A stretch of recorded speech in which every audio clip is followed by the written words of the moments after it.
Hi there, welcome to my views and news. Big news for you from the Oromia region of Ethiopia. Good news for Ethiopian PM, bad news for democracy, for hopes of better government and democratic institutions establishment in Ethiopia. Very disappointing news for me. I'll speak in detail on this topic. I wish we had a live chat today, but we have live chats only 3 days a week. But I would love to listen to you as well. What are your views on it? I think we should have a live chat tomorrow if you people are interested, but I think this is a big development. Before that, I have an update for you. Update is from Ethiopia-Kenya border. In a video this morning, I told you about fighting on Ethiopia-Kenya border between Kenyan and Ethiopian residents of the area. Turkana County residents of Kenya clashed with the Dasanich district,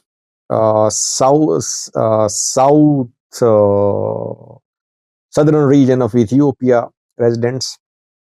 I said that 5 Ethiopians had been killed in an attack by people from Kenya, that they entered Ethiopian territory, Kenyans, and 5 Ethiopians were killed in that attack. Yes, this is what happened, but I have an update for you. Update is that a revenge attack was carried out by Ethiopians after that. Know that this conflict is right on the border. There is a border crossing. The people of two sides freely move across the border. I think Ethiopians use Lake Turkana water canyons cross the border to and enter Dasanich district, and they're involved in some fishing activities reportedly. Ethiopians of Dasanich district are accusing Kenyans of attacking and stealing shipping fishing equipment of the fishermen of Dasanich. So first attack was carried out on Ethiopians from Kenyan side. 5 were killed. Then a revenge attack was carried out by Ethiopians in Turkana County of Kenya. Around 20 casualties are being reported. 20 Kenyans were killed in this attack by Ethiopians. They opened fire indiscriminately at the fishermen in Turkana County in Kenya. Reportedly, around 25 killed so far on both sides. Kenyan side suffered more losses.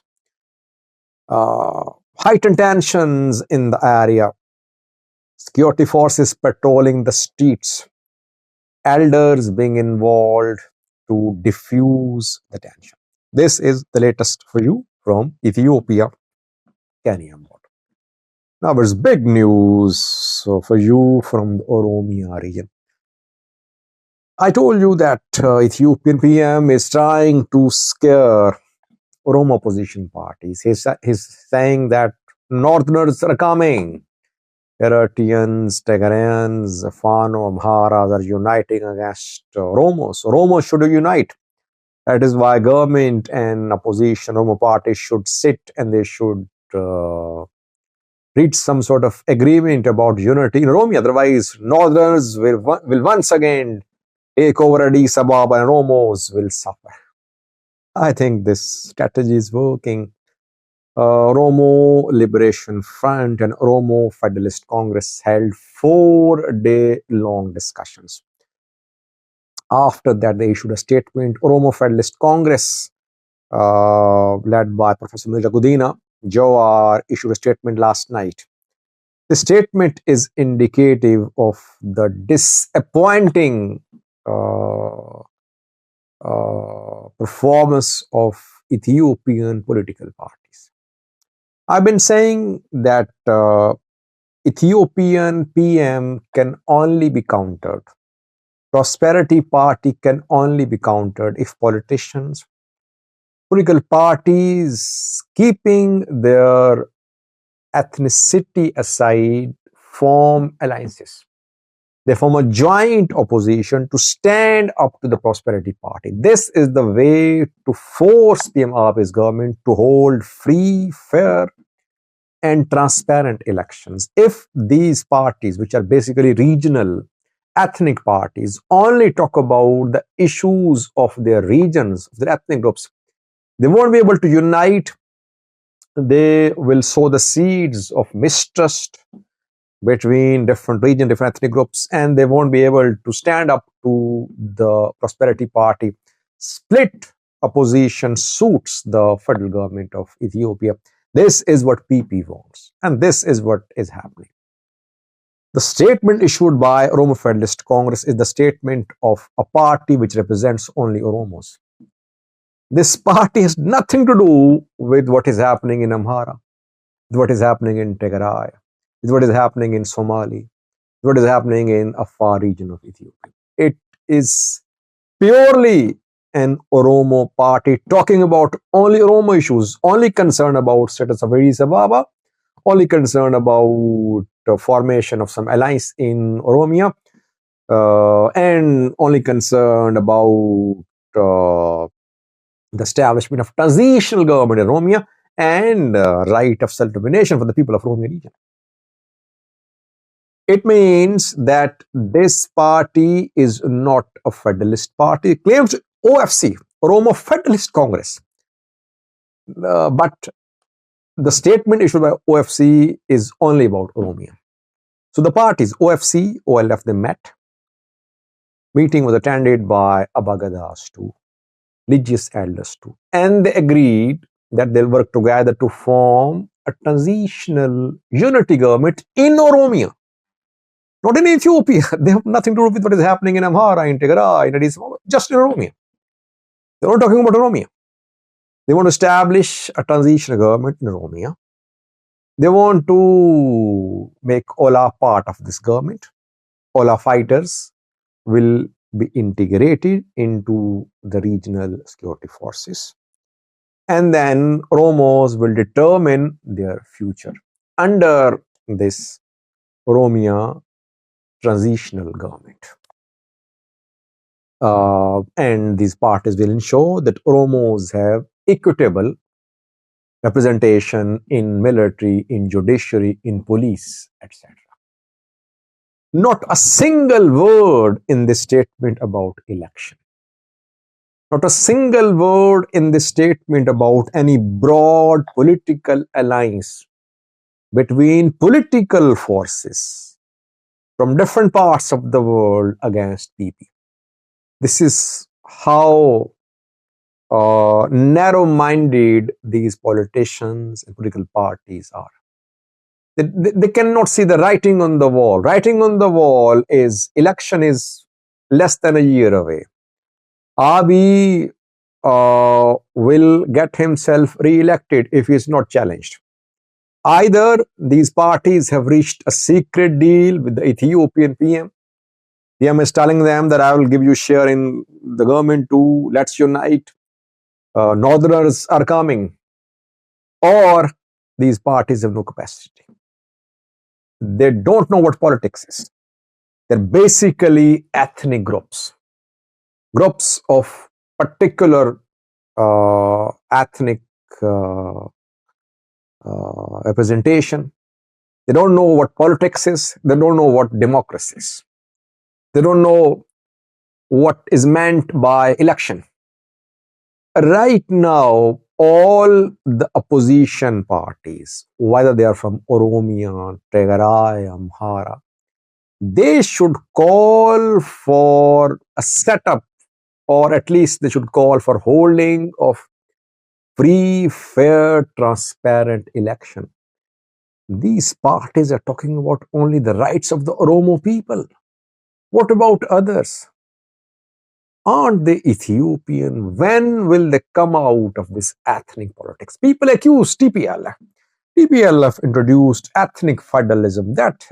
This ethnic federalism has destroyed politics and democracy. You see, there's no TPLF in power now, but these parties, they don't know what democracy is. They don't know what uh, democratic values are. They cannot transcend the ethnic barriers, the ethnic boundaries, which they are under the siege of. For me, it's very disappointing. Uh, Only hope of a transparent election lies in joint movement by opposition parties to stand up to the federal government, to force the government to hold election in a manner which is acceptable to all the parties. For that, people like Mira Gudena, Dawood Ibsa, they'll have to join hands with Amharas, Tigrayan, Somalis, Afars. Do they have the potential for that? I don't think so. I highly doubt their capabilities now. These old men, over 60, 70 years old, they've spent their entire lives in politics and they don't care about what is happening outside Oromia. Even in Oromia, they're irrelevant because they don't know what politics is.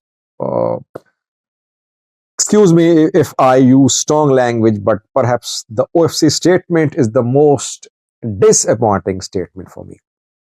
Jawar has been trying to talk about nationalist issues, national issues. He is trying to emerge as a nationalist politician. But he represents OFC, and OFC has nothing to do with national Ethiopian politics. It only talks about the politics of Oromia and the issues of the Oromo people. There cannot be any transitional government established in Oromia. These parties basically want to start dialogue with Ethiopian Abi's government. Secretly, or you will see dialogue, overt or covert. Will Ola be part of dialogue? I don't know. Ola talked to the government twice, but talks failed. I was hoping the parties will talk to the government for election.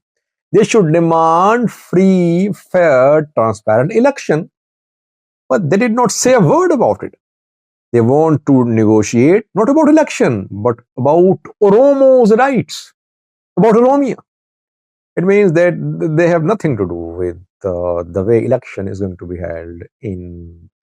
Perhaps they don't believe in political change. They believe that election won't bring about any change. There's no point in pressing the case for free, fair, transparent election. I think Jawar should continue his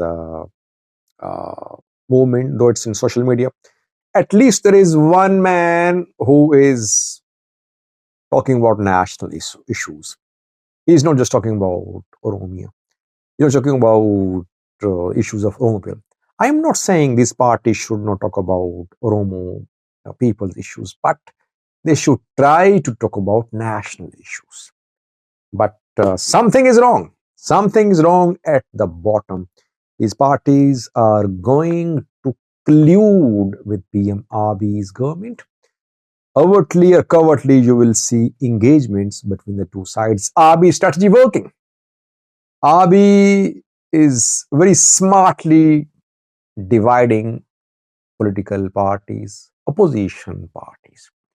And these parties, by the way, have themselves to blame.